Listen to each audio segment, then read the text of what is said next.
दोस्तों, जब लोग ब्लॉगिंग स्टार्ट करते हैं तो उनको नीश की बहुत प्रॉब्लम होती है कि कौन से नीश में स्टार्ट किया जाए, कौन से टॉपिक में, कौन से कैटेगरी में स्टार्ट किया जाए, कौन सी नीश बेहतर है, प्रॉफिटेबल है, किस में कंपटीशन कम है। ये सब बहुत प्रॉब्लम होती है। तो बहुत कंफ्यूज रहते हैं कौन से नीश में स्टार्ट करें। और बहुत टाइम ऐसा भी होता है कि एक टाइम में एट द सेम टाइम एक से ज़्यादा नीश जो है वो लोग को अट्रैक्ट करती है। मतलब वो सोचते हैं कि चलो हम एक ही टाइम में क्रिप्टो के ऊपर ब्लॉग स्टार्ट कर देते हैं और साथ साथ हम जो है शेयर मार्केट के ऊपर स्टार्ट कर देते हैं। मतलब दो तीन जो नीश है वो अट्रैक्ट करती है और समझ में नहीं आता है किसके ऊपर काम करना शुरू करें। ठीक है, तो उनके दिमाग में ये सवाल रहता है, क्या एक ही ब्लॉग स्टार्ट कर दे, उसके अंदर मल्टीपल नीशेस के कंटेंट हम पब्लिश करना शुरू कर दे, या फिर जितने भी नीश उनके दिमाग में आ रहे हैं सब के ऊपर अलग अलग ब्लॉग बनाएं। ये दोनों चीज़ में वो कंफ्यूज रहते हैं। तो इस वीडियो में हम इसी का जवाब देने वाले हैं। क्या आपको एक ब्लॉग के अंदर मल्टीपल कैटेगरीज, मल्टीपल नीश के कंटेंट डालना चाहिए, या आपको हर कैटेगरी नीश के लिए, हर कैटेगरी के लिए अलग अलग ब्लॉग रखना चाहिए? तो अगर आपको इंटरेस्ट है तो आप इस वीडियो को लास्ट तक देख सकते हैं। चलिए स्टार्ट करते हैं। दोस्तों देखिए, एक ब्लॉग स्टार्ट करने में आपका कुछ बेसिक खर्च पड़ता है। आपको होस्टिंग लेना पड़ती है, आपको डोमेन लेना पड़ता है, आपको थीम लेना पड़ती है। ठीक है, आपको कुछ कुछ प्लगइन्स जो इंपॉर्टेंट है वो भी हो सकता है आपको परचेस करना पड़ जाए। ठीक है, तो एक ब्लॉग स्टार्ट करने में आपका कुछ कुछ पैसे अच्छे खासे लग जाते हैं। ठीक है, इसके अलावा उसमें काम होता है, ब्लॉग को सेटअप करने में काफ़ी वक्त लगता है। ठीक है, हर प्लगइन्स हैं उनको सेटअप करने में काफ़ी टाइम लगता है। ब्लॉग का लोगो बनाना, अलग अलग पेज क्रिएट करना, ये काफ़ी टाइम कंज्यूमिंग है। तो ऐसा नहीं है कि आप ब्लॉग चुटकियों में बना लीजिएगा, अच्छा खासा आपको टाइम देना पड़ेगा। तो इसी वजह से अलग अलग कैटेगरीज के ऊपर, अलग अलग नीशेस के ऊपर, जो नीश का आइडिया आपके दिमाग में आया, आपने जल्दी उसके ऊपर ब्लॉग बना दिया, ये थोड़ा टाइम कंज्यूमिंग हो सकता है।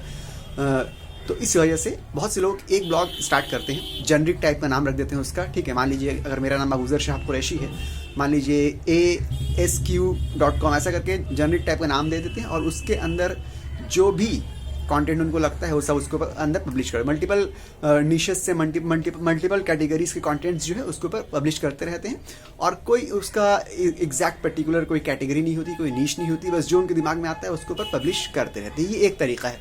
ये बिल्कुल एमेचर जो है इस स्टेप है। ठीक है, जो बिल्कुल एमेचर्स होते हैं, जो प्रोफेशनल नहीं होते हैं, वो इस टाइप के काम करते हैं। एक जनरल ब्लॉग बना दिया, उसके ऊपर जो भी आर्टिकल दिमाग में उनके आया उसको पब्लिश करते रहते हैं। ये एक अप्रोच है।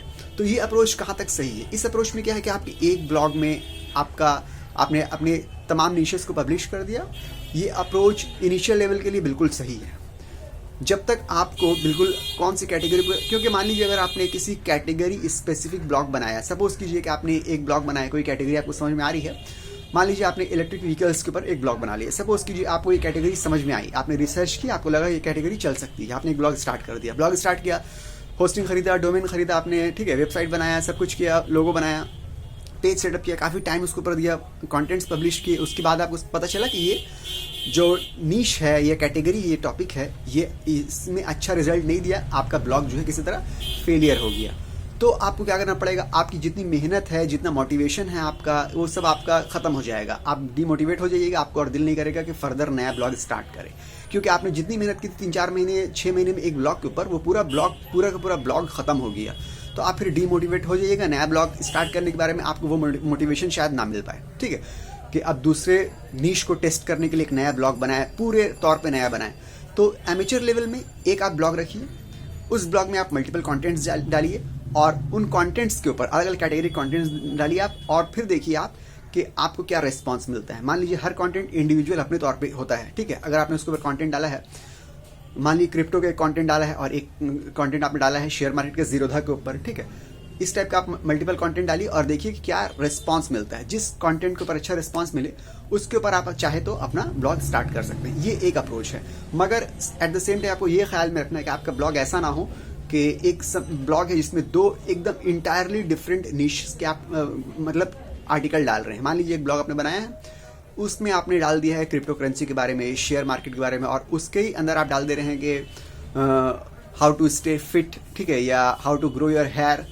ये एकदम बिल्कुल इंटायरली डिफरेंट कैटेगरीज मत डालिएगा। रिलेटेड कोरिलेटेड कैटेगरीज के मिला जुला के आप एक ब्लॉग बना सकते हैं। एक ब्लॉग बनाया जिसमें लगभग मिलते जुलते जितनी भी कैटेगरीज हैं, निशेज हैं, उनके ऊपर आप कंटेंट पब्लिश कर सकते हैं। ये एमेचर स्टेप्स है। ठीक है, अब बात करते हैं प्रोफेशनल्स जो एक्सपर्ट्स हैं इंडस्ट्री के, वो क्या बोलते हैं। जो इंडस्ट्री के एक्सपर्ट्स हैं, प्रोफेशनल हैं, वो हमेशा यही एडवाइस देते हैं, उनकी सलाह यही रहती है कि आप किसी भी नीश के ऊपर काम कीजिए तो उस नीश के ऊपर इंटायरली डिफरेंट, एकदम बिल्कुल डेडिकेटेड ब्लॉग बनाइए और ब्रांडिंग के साथ बनाइए। उस ब्लॉग का नाम भी उसी से रिलेटेड रखिए। मान लीजिए क्रिप्टो के ऊपर आप कुछ अगर बना रहे हैं तो क्रिप्टो से रिलेटेड नाम रखिए, उसकी ब्रांडिंग वैसी कीजिए, लोगो वैसा बनाइए, जितने भी सोशल हैंडल्स हैं उसके सब उसी नाम से बनाइए। शुरू से आप ब्रांडिंग स्टार्ट कर दीजिए और पूरा डेडिकेटेड सिर्फ क्रिप्टो के बारे में ही उसमें होना चाहिए। और हालांकि बहुत से एक्सपर्ट ये भी बोलते हैं कि आप ब्रॉड मत जाइए। मान लीजिए कोई बोलता है हम शेयर मार्केट के ऊपर एक ब्लॉग स्टार्ट करते हैं, उसके अंदर तो शेयर मार्केट के अंदर तो बहुत सारी चीज़ें आ जाती हैं, क्रिप्टो भी उसी का एक हिस्सा हो सकता है, या फाइनेंस का हिस्सा हो सकता है, तो फाइनेंस के ऊपर एक ब्लॉग स्टार्ट करते हैं और फाइनेंस के अंदर जितनी भी टॉपिक्स है सब हम उसमें कवर करेंगे। तो फाइनेंस एक बहुत बड़ा सब्जेक्ट है, बहुत बड़ा टॉपिक है। फाइनेंस के अंदर आप जितने भी सब्जेक्ट है सबको कवर करिएगा। तो ये एक्सपर्ट्स जो हैं अभी ये मना करते हैं, बोलते हैं कि आप बिल्कुल, अगर आपको क्यों कंपटीशन हाई, ठीक है, आपको इस हाई कंपटीशन को बीट करने के लिए, क्रैक करने के लिए नीश, माइक्रो नीश को लेकर चलना पड़ेगा।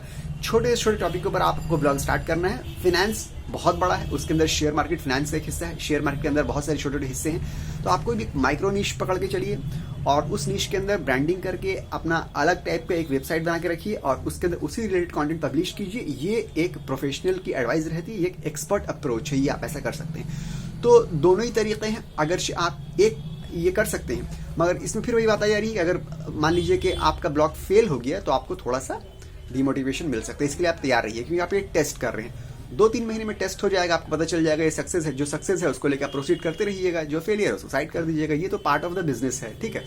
तो आप ब्लॉग अगर फेलियर हो तो आप डिमोटिवेट मत होइएगा, ठीक है, मगर आप इस तरह से टेस्ट करते रहिए। टेस्ट करते करते आपको कोई ना कोई ऐसा नीश मिल जाएगा जो आपके लिए हिट साबित होगा और उसको लेकर आपको प्रोसीड कर जाना है।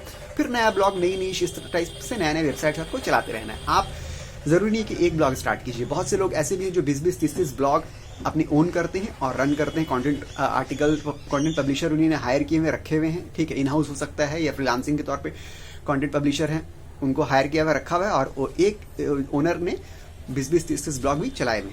तो आप छोटे छोटे माइक्रो नीश के ऊपर अपने ब्लॉग स्टार्ट कर सकते हैं। आपको क्या करना पड़ेगा, नीश रिसर्च करना पड़ेगी, उसके बाद कीवर्ड रिसर्च करना पड़ेगा, कंटेंट पब्लिश करना पड़ेगा और उसमें से ये प्रोसेस टाइप का चलता रहेगा। जो नीश आप ट्राई कर रहे हैं, ट्राई करने के बाद जो हिट हो गया उसको लेकर आगे बढ़ जाइए, जो फेल हो गया उसको साइड कर दीजिए, फिर नया रिसर्च कीजिए, फिर जो हिट हो गया उसको लेकर आगे बढ़ जाइए, जो फेल हो गया उसको साइड कर दीजिए। इस टाइप का आपको काम करते रहना पड़ेगा। जिस तरह से बिजनेस हम लोग एक्सपैंड करते रहते हैं, बिजनेस में नए नए अपने प्रोडक्ट्स ऐड करते रहते हैं, नए नए मैन्युफैक्चरिंग के यूनिट्स डालते रहते हैं, उसी तरह आपका ब्लॉगिंग का भी बिजनेस अगर है तो एज ए बिजनेस अगर देखिए इसको आप, तो नए नए आप इसमें ब्लॉग्स ऐड करते जा सकते हैं। और बिजनेस आज के टाइम में, ब्लॉगिंग जो आज के टाइम में एक बिजनेस ही हो चुका है, ठीक है। अगर चाहे आप अपने शौक के लिए ब्लॉगिंग ना करते हैं, अगर आप शौक के लिए करते हैं तो अपने नाम के ऊपर आप सिंपल सा आप एक ब्लॉग स्टार्ट कर लीजिए और जो आपके दिमाग में आ रहा है, जो दिल में आ रहा है, जो आप शेयर करना चाहते हैं उसको आप पब्लिश करते रहिए। मगर वो एक प्रोफेशनल अप्रोच नहीं होगा। प्रोफेशनल अप्रोच यही है कि आप बिल्कुल ब्रांडिंग के साथ एक नीश के ऊपर काम कीजिए, यही एक प्रोफेशनल अप्रोच है। तो मेरे ख्याल से इस वीडियो में आपका ये डाउट जो क्लियर हो गया होगा कि एक ब्लॉग के अंदर मल्टीपल नीशेस से कंटेंट डालना सही है या नहीं, या कैसे क्या किया जाए, हर नीश के लिए अलग अलग ब्लॉग बनाया जाए, ठीक है। तो अगर ये वीडियो आपको किसी भी तरह से यूजफुल लगी हो तो वीडियो को लाइक कर दीजिएगा, चैनल को सब्सक्राइब कर दीजिए। मिलते हैं अगले वीडियो में, तब तक के लिए गुड बाय।